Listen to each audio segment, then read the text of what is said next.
খুব ভালো আছো, আমরাও ভালো আছি। তো আমরা দুজন এখানে তোমাদের সাথে একটু গল্প করছিলাম যে আজকে আমরা কি করব। কাল যেহেতু হোলি, তো আজকে আমরা সবাই মিলে ভেবেছিলাম ন্যাড়া পড়াবো, আর এরা এখানে মুখ লোকাচ্ছে। আর তারপর দেখছিলাম পুচকুরা ডান্স করছে। পুচকু মানে আমাদের থেকে ছোটো বলেওকে আমি পুচকু বলছিলাম। আর তারপর আমি একটু পোজ দিচ্ছিলাম আমাকে কেমন লাগছিলো। তারপর মুখটা কেন লাল লাগছিলো সেটা আমি বুঝতে পারছিলাম না।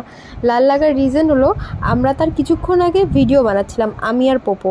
সেই ভিডিও ক্লিপটাও তোমাদের সাথে আমি শেয়ার করছি। কেমন ভিডিও করেছি তোমরা একটু কমেন্টে জানাও। তারপর শুরু হয়ে গেল আমাদের একটু পাগলামো ডান্স। এইটা ছিল মানে আমরা ন্যাড়া পোড়াতে যাওয়ার আগের ক্লিপ, যখন আমরা একটু ভিডিও করছিলাম। তারপর আমরা ন্যাড়া পড়াতে শুরু করে দিলাম। আর তখন এই কথাটা বলছিলাম যে আজ আমাদের ন্যাড়া পোড়া, কাল আমাদের দোল, পূর্ণিমাতে চাঁদ উঠেছে বলো হরি বল। অ্যাকচুয়ালি আমি যেটা বলতে হয় ওটা বলতে না ভুলে যাচ্ছিলাম। তো ওই মানে ভাই দিদিরা সবাই ছিল, ওরা প্রথমে বলে দিল এরকম এরকম বলতে হবে। তো ওদের দেখে দেখে আমিও বলছিলাম। মানে যেহেতু ওরমভাবে মানে আমরা ন্যাড়া এখন আর পোড়ানো হয় না, সত্যি কথা বলতে আমাদের এদিকে দেখেছি এখন আর পোড়ানো হয় না, খুব কম।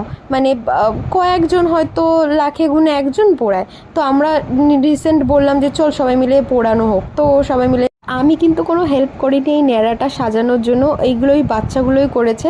আমি জাস্ট পোড়ানোর টাইমে গেছিলাম যে ন্যাড়া পোড়া দেখবো বলে। ওরকমভাবে আমি কোনো দিন যোগাযোগই করিনি আর ওদের সাথে, মানে ওরা আমাকে সেরকমভাবে বলেও নি, তাই আমি ওদের কোনো হেল্প আর করিনি। তারপরে আমরা বসে প্ল্যানিং করছিলাম যে আমরা কাল কী করব। আর আমরা ততক্ষণ প্ল্যানিং করি, তোমরা ঝটপট গিয়ে আমার চ্যানেলটাকে সাবস্ক্রাইব করে দাও। কাল কী হয় সেটা নেক্সট